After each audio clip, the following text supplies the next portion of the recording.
बिस्मिल्लाहिर रहमानिर रहीम।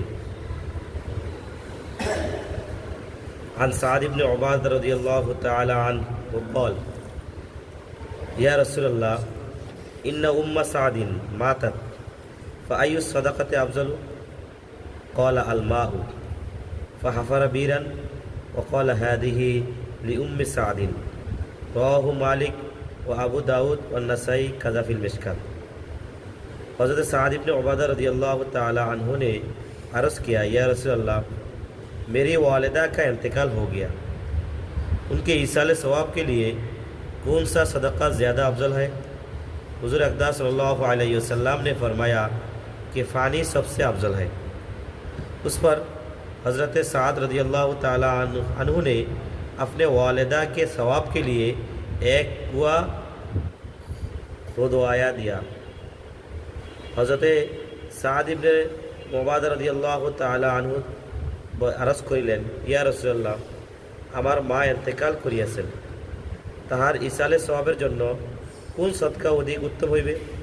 হুজুর সাল্লাল্লাহু আলাইহি ওয়াসাল্লাম ইরশাদ করিলেন, সর্বোত্তম হইল পানি।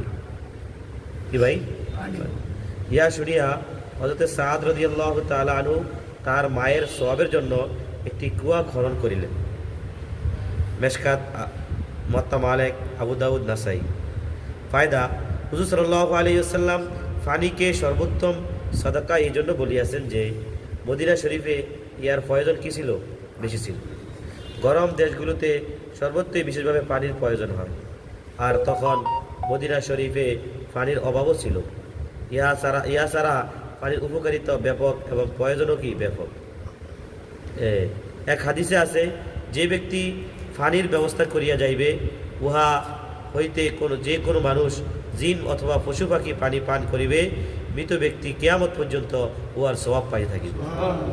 হযরত আব্দুল্লাহ ইবনে মুবারক রহমতুল্লাহ আলাইহির নিকট এক ব্যক্তি আসিয়া আরজ করিল, আমার হাঁটুতে একটি ক্ষত আছে, 7 বছর যাবৎ সব ধরনের ওষুধ ও চিকিৎসা করিয়াছি, কোনো উপকার হয় নাই।